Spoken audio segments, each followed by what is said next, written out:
하나님의 말씀은 열왕기하 13장 1절에서 13절입니다. 온라인상에서 김광희 장로님, 곽순호 권사님과 함께 참여해 주셨습니다. 열왕기하 13장 1절에서 13절, 열왕기하 13장 1절에서 13절 다 같이 함께 읽겠습니다.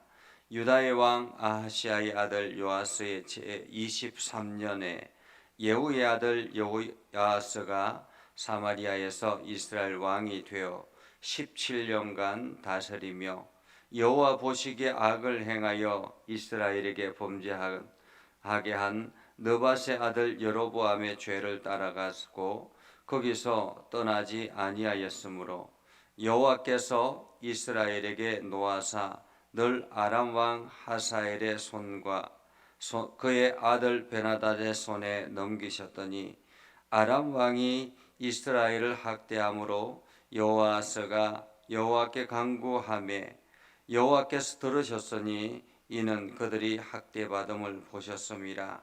여호와께서 이에 구원자를 이스라엘에게 주심에 이스라엘 자손이 아람 사람의 손에서 벗어나 전과 같이 자기 장막에 거하였으나 그들이 이스라엘에게 범죄하게 한 여로보암 집의 죄에서 떠나지 아니하고 그 안에서 따라 행하며 또 사마리아의 아세라 묵상을 그냥 두었더라.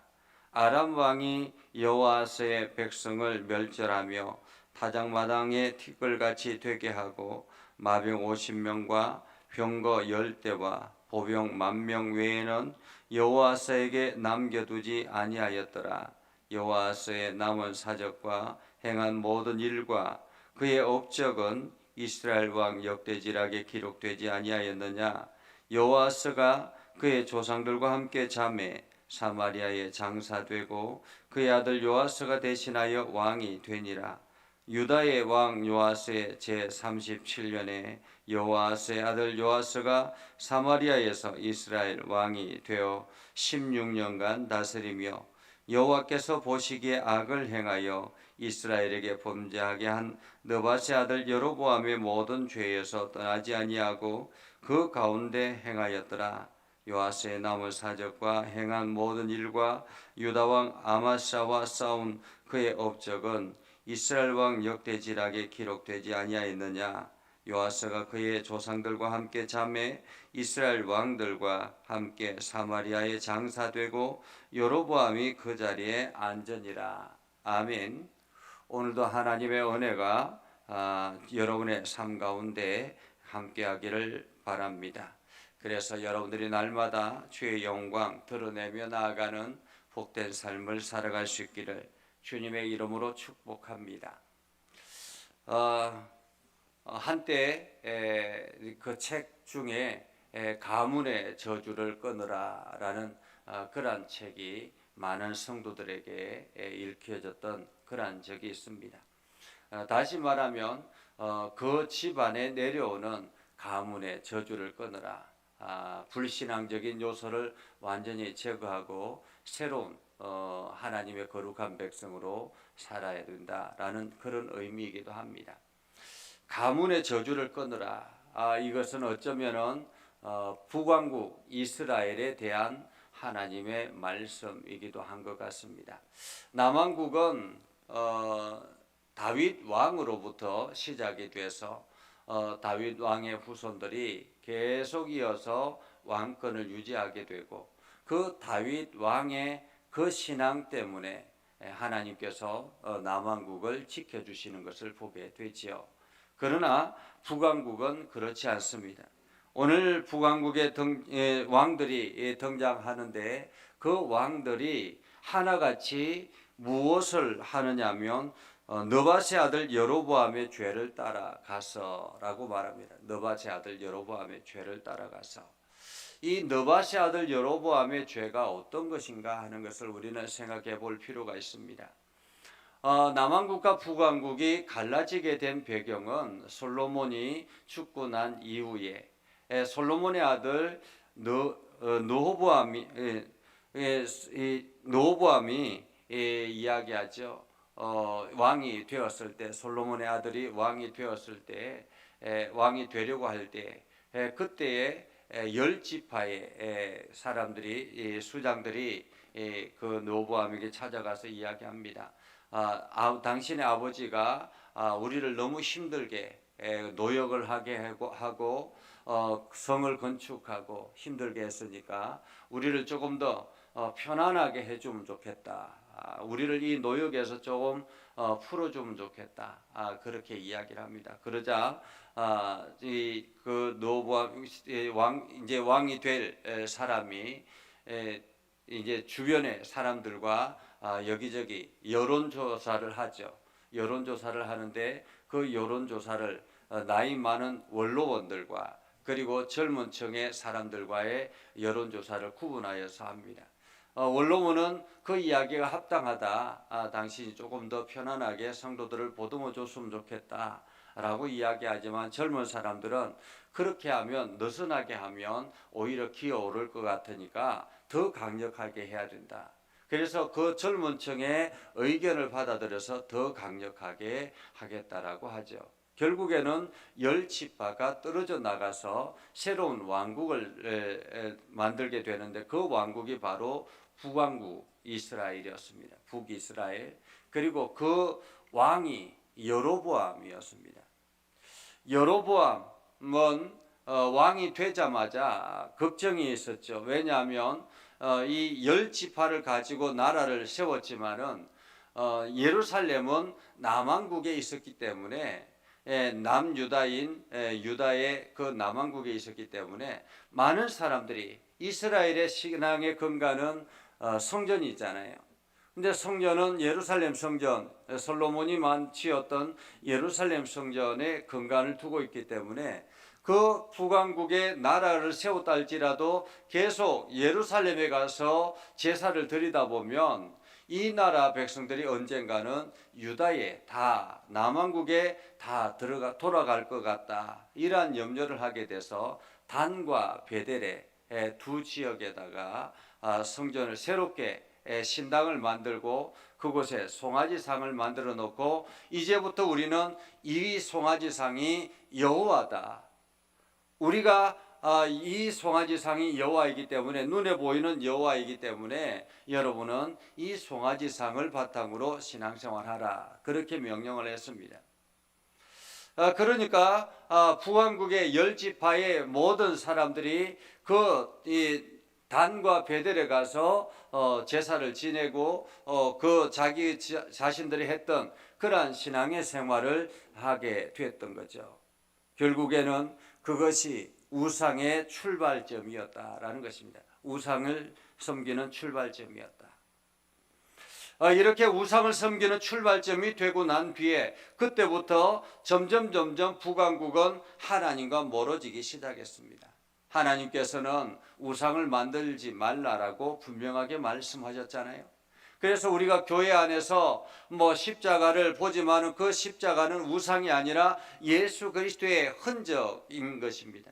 그래서 이것이 우리에게 어떤 특별한 어떤 계기가 되는 것은 아니죠. 다만 십자가를 바라보면서 우리가 예수 그리스도를 생각하게 되는 것처럼.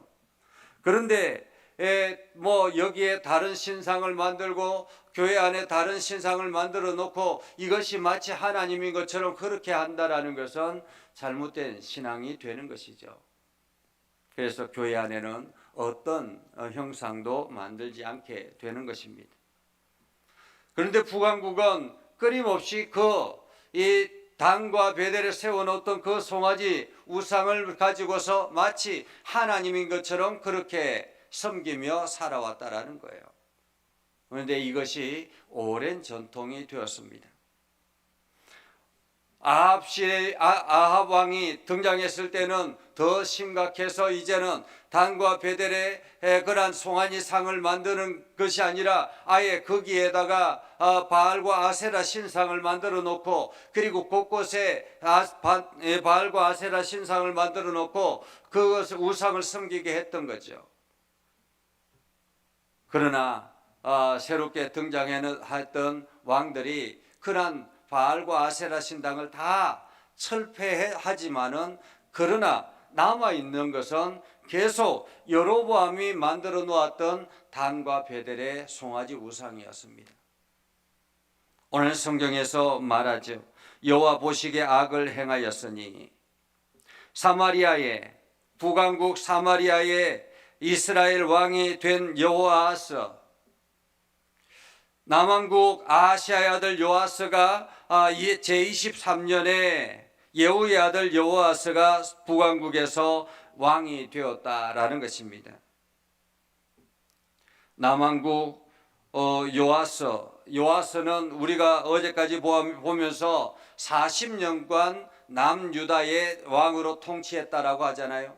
그 기간 중에서 제23년쯤에 요아스의 제23년쯤에 북왕국에 새로운 왕이 등장했는데 그것이 바로 여호아스였습니다.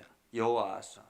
근데 이 여호아스가 이스라엘 왕이 되어서 17년간 다스렸는데 그가 하나님 보시기에 어떻게 했다라고 말합니까? 여호와 보시기에 악을 행하여 라고 말합니다. 그가 특별하게 나쁜 어떤 일을 행하고 사람을 죽이고 악랄하게 사람들을 죽이고 이런 것이 아니었습니다. 그냥 일상의 왕으로 살아왔지만은 그가 행한 것이 무엇이냐? 한마디로 여로보암의 죄를 따라서 거기서 떠나지 아니하였다라는 것입니다. 북왕국에 있어서 가문의 저주는 바로 이 여로보암의 죄인 것입니다. 여로보암의 죄.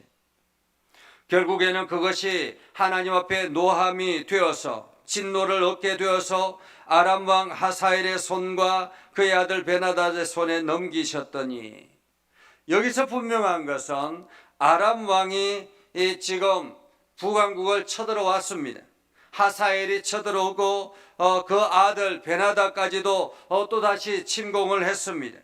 그런데 이것이 하나님께서 그들에게 행하게 하셨다라는 것입니다. 북왕국을 힘들게 했던 아람 왕은 누가 보냈느냐? 하나님이 보냈다라는 것입니다. 그렇다면 이 아람 왕은 하나님의 채찍에 불과하다라는 거예요. 하나님의 채찍. 그렇게 해서 아람 왕이 이스라엘을 괴롭히기 시작했습니다. 힘들게 하기 시작했습니다. 아람 왕이 쳐들어와서 이스라엘의 위기가 찾아왔습니다. 그러자 여호아스 왕이 어떻게 합니까? 하나님 앞에 기도하기 시작하죠. 하나님 앞에 기도하기 시작하자 하나님께서 그 기도를 들으셨다라고 말합니다. 이것을 보면 하나님의 긍휼하심을 우리는 다시 한번 더 생각하게 됩니다. 아니, 여호아스가 불신앙적인 삶을 살아가는 사람인데도 불구하고 그 위기의 상황 속에서 하나님 앞에 기도하자 하나님께서 그 기도를 들으셨다라고 말합니다. 그것을 보면 하나님은 우리의 기도를 들으시기를 원하신다라는 거예요. 우리가 어떤 상황에서든지 하나님 앞에 기도하기를 원하신다라는 것입니다.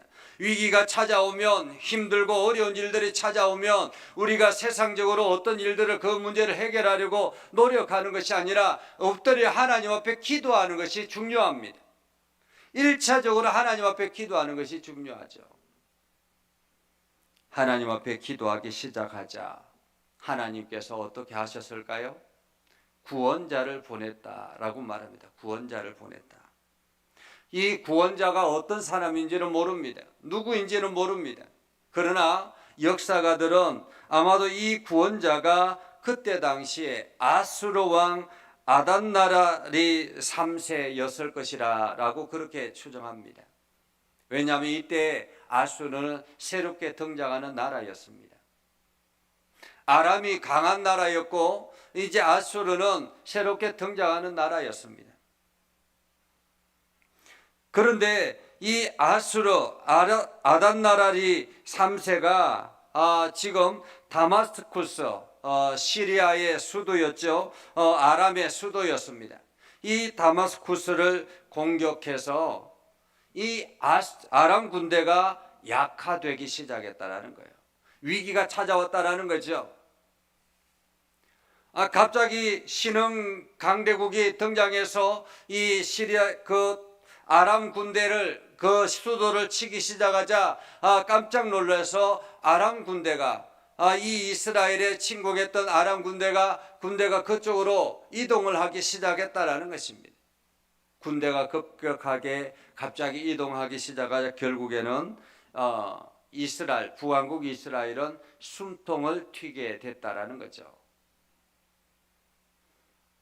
그렇게 해서 북왕국이 다시 살아남게 됐다라는 것입니다. 다시 살아남게 됐다. 그런데 6절에 보면 그들이 이스라엘에게 범죄한 여로보암의 집의 죄에서 떠나지 아니하고 그 안에서 따라 행하며 또 사마리아의 아세라 묵상을 두었더라. 더 심각하게 우상화되었다라는 것입니다. 여전히 여로보암의 그 죄에서 떠나지 아니하였다라는 말이죠. 불신앙적인 요소를 더 가미했다라는 것입니다. 아세라 묵상까지 세웠다라는 말이죠. 그때에 이스라엘이 어떻게 되었는가? 7절에 보면 아람 왕이 여호아스의 백성을 멸절하여 타작마당의 티끌같이 되게 하여서 마병 50명과 병거 10대와 보병 10,000명 외에는 여호아스에게 남겨두지 아니하였더라. 북왕국의 군사력이 그때 당시에만 해도 100만 명이 되는 군사력이었습니다. 엄청난 군사력이었습니다. 그런데 아람과의 전쟁에서 초토화되어서 바람의 티끌같이 타작마당의 티끌같이 초토화되어서 남아있는 병사가 얼마 정도 됐느냐? 마병 50명과 병거 10대와 보병 10,000명이었습니다. 이 정도 가지고 무슨 나라를 유지할 수 있겠습니까? 결국에는 여호아스의 인생이 그대로 끝이 나고요.